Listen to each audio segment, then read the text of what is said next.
नमस्कार, भव्या श्री न्यूज से मैं नूपुर। रामचरितमानस के रचयिता गोस्वामी तुलसीदास जी के लेखनी पे कई सवाल खड़े होते हैं और जो सवाल खड़े हुए हैं वो बिल्कुल सच साबित है और सच साबित होकर रहेगा। कहते हैं हर ग्रंथ में, हर संविधान में संशोधन, यानी एक शब्द बना है संशोधन, जिसमें संशोधन की प्रक्रिया होती आ रही है और होती ही रहेगी। लेकिन इसमें किसी व्यक्ति विशेष का आक्रोशित हो जाना, किसी मजहब का आक्रोशित हो जाना, ये सरासर गलत है और ऐसा नहीं होना चाहिए। हम ये कहते हैं कि कई लोगों ने ऐसा कहा है, आरंभिक दौर से भी अगर देखा जाए तो संशोधन होता ही रहा है और अभी तक संशोधन हुआ है।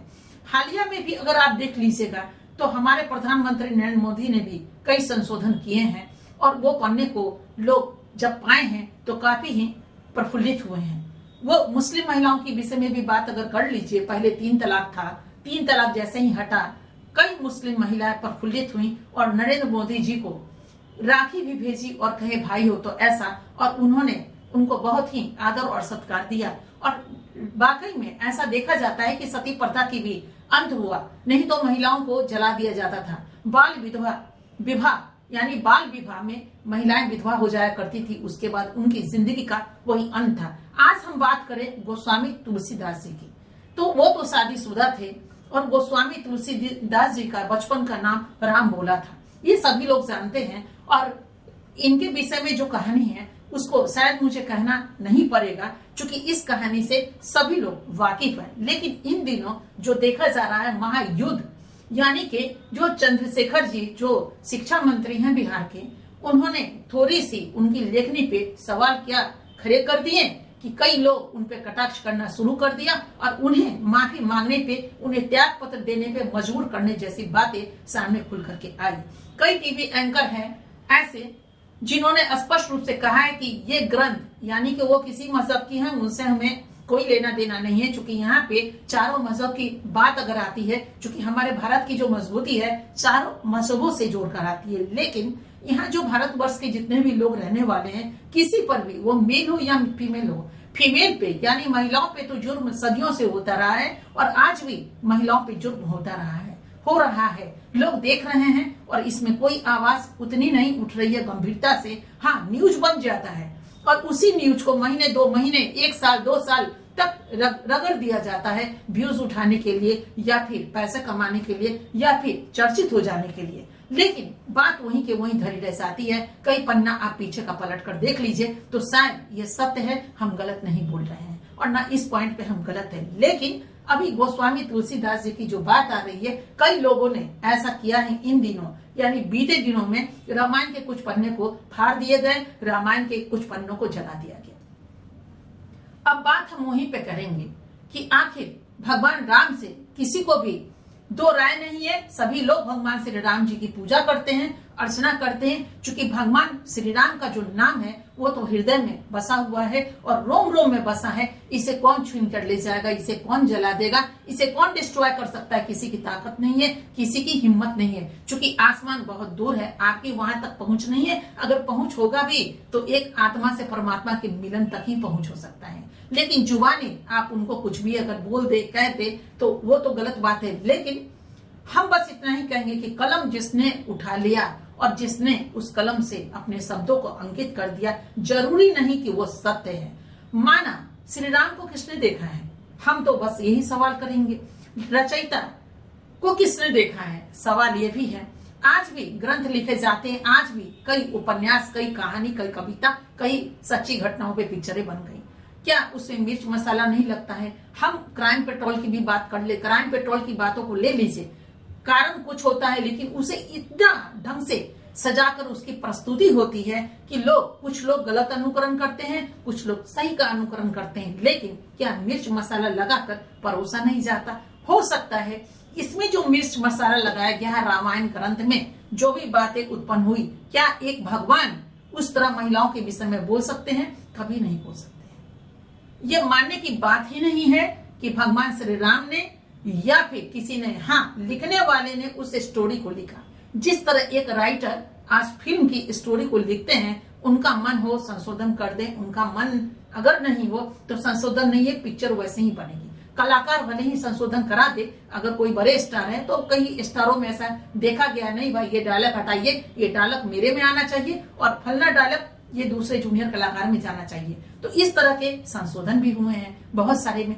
तो राइटर की बात आ रही है तो गोस्वामी तुलसीदास जी तो एक राइटर थे। उनके मन में जो भी उपज आई, जो भी भ्रास था महिलाओं के पक्ष में, क्योंकि उनकी पत्नी भी जब ये उस बारिश में, इनका हिस्ट्री मैंने पहले वीडियो पर भी आपको दिखाया, लगभग 1-1.5 साल पहले की बात हम करें तो, लेकिन अब फिर उनके हिस्ट्री को हम आप तक प्रस्तुति देंगे। लेकिन फिलहाल हम आपसे इतना बताने जा रहे हैं कि जब उनका विवाह हुआ था तो वो पत्नी के दीवाने थे। उनके पत्नी सुंदर भी थे और उस समय वो बारिश जो हो रही थी उसमें उनको बस दिल कर गया अपनी पत्नी के पास जाने का। पत्नी मायके में थी, वो बस बारिश में चलते रहे और उस तरह का सुध बुध खो दिए। जब वो नदी पार कर रहे थे तो उन्हें लगा कि ये सब केला का थम है जिसको पकड़ के हम पार हो रहे हैं, लेकिन वो केला का थम नहीं था, वो तो मुर्दा था। कोई आदमी हिलकर आ रहा था मरा हुआ, उसको पकड़ के उस पार हुए, सुध-बुध खो दिए। और उसके बाद उनकी पत्नी तो ऊपर वाले मंजिल पे थी जहां उनको पहुंचना था, वहां रस्सी समझकर उन्होंने सांप को पकड़ा और सांप को पकड़ते हुए वो अंदर जब गए तो उनकी पत्नी ने कुछ शब्दों को कहा कि जितना पागलपन मेरे प्रेम में करके आप इस बारिश में भीग कर आ गए, उतना अगर भगवान से प्यार किए होते तो ये नजारा कुछ और होता। गोस्वामी तुलसीदास पत्नी ने कुछ और भी बातें कही हैं। गोस्वामी तुलसीदास वहीं पे आक्रोशित हो गए कि अरे हम पत्नी से मिलने के लिए आए हैं, और पत्नी को तो नेचुरली है कि आज भी पत्नी को दासी माना जाता है बहुत जगहों पे, और शुरू से ही पत्नी को ऐसा कहा गया है कि अगर पति है तो परमेश्वर है, लेकिन पत्नी को कभी देवी का रूप नहीं दिया गया। हाँ, ईश्वर ने जरूर महिलाओं को देवी का रूप दिया है, लेकिन आम आदमी कुछ खास को हटा करके जनरली आप आम आदमी को अगर ले लीजिए तो आम आदमी कभी भी महिलाओं को देवी का वो स्थान नहीं दिए। हाँ, दुर्गा पूजा में माँ की पूजा जरूर होती है, लेकिन घर घर में जो देवियां हैं उनकी पूजा नहीं होती है। उनको तो बस गालियों से भरमार, कभी जूते चप्पल होते हैं, कभी जला देना, ये सारी चीजें हैं जिससे आपको परिचय कराना जरूरी नहीं है। लेकिन बात आ रही है तुलसीदास जी पे। यहीं पे उन्हें काफी तकलीफ पहुंची, काफी गुस्सा आया, किस पे? अपनी पत्नी पे। और पत्नी को छोड़कर वहीं के वहीं वो निकल गए, और निकल करके वहां से उनका आरंभ हुआ लेखनी का कार्यक्रम। और उसके बाद उन्होंने, उनका नाम भी था राम बोला, और उसके बाद वो रामायण ग्रंथ का वो पूरा का पूरा एक एक पन्ना पलटते चले जाइए और देखिए महिलाओं के लिए क्या कुछ नहीं लिखा हुआ है। तो तुलसीदास ने ही लिखा, ढोल गवार शूद्र पशु नारी ये सब है तारण के अधिकारी। ये सवाल जो आया है बहुत सारे एंकर के पास, एंकर ने उसे मोड़ दिया और उन्होंने कहा ऐसा महिलाओं के विषय में नहीं कहा गया है, ढोल के विषय में ये कहा गया है और महिलाओं के विषय में ये कहा गया है। कुछ लोगों ने कहा महिलाएं देखने की चीजें, ढोल भी देखने की चीजें, बजने की चीजें। तो क्या महिलाएं देखने की चीजें? तो देखने की चीज तो पुरुष भी है। अगर तुलसीदास ये लिखते हैं ढोल गवार शूद्र पशु नर नारी ये सब है तारण के अधिकारी, कोई बात नहीं थी। इस पे कोई भी शब्द हम लोगों में, कोई भी जो लोग पढ़ते हैं रामायण या जो सुनते भी हैं, या फिर इन दिनों लोग रामायण पलटने पे मजबूर हो गए, तो नेचुरली है कि वो कुछ भी नहीं कहते हैं। सिर्फ नारी डाला गया है तो नेचुरली है कि नारी पे आपने कटाक्ष कर दिया। नर और नारी डालते तो कोई भी आपको कटाक्ष नहीं करता। लेकिन ये कहाँ का न्याय है कि तुलसीदास जी अपना आक्रोश महिलाओं पे परोस दिए। और अभी रामायण घर घर में नेचुरली है, मैं भी रामायण ग्रंथ को अपने पास रखती हूँ। रामायण को कौन नहीं रखेगा? जो भी हिंदू समाज से प्रेम करते हैं या फिर कुछ अदर मजहब के लोग भी हैं, उन्होंने बहुत पवित्रता से रामायण सीरियल को देखा था। ये कहना शायद अतिशयोक्ति ना होगा, क्योंकि दिल में राम बसते हैं और दिल में, हिंदुओं के दिल में भी अल्लाह बसते हैं। तो ये भगवान को तो किसी की ताकत है ही नहीं कि अल्लाह और ईश्वर को कोई बांट दे। वो तो मन की चीजें हैं और मन में हम प्यार करते रहेंगे और आदमी की बातों को तो जाने ही दीजिए। लेकिन राम पे, श्री राम पे, भगवान श्री राम पे कुछ भी कोई बोल ही नहीं सकता। तो हम तो बस इतना ही कहेंगे कि हाँ, उस पन्नों पे जरूर आवाज उठानी चाहिए। वो प्रधानमंत्री नरेंद्र मोदी जी हो, आम आदमी हो, या टेबल पे बैठे हुए पत्रकारिता जगत के जितने भी राइटर हैं उनकी बात ले लीजिए, या फिर अन्य मजहबों के आदमी को बात ले लीजिए। जहाँ पे सत्य की बातें हैं वहां पे कोई को भी एक जज के रूप में वहां पे खड़े होकर के आवाज तो उठानी चाहिए और स्वतंत्रता मिलनी चाहिए। जो गलत है तो गलत है।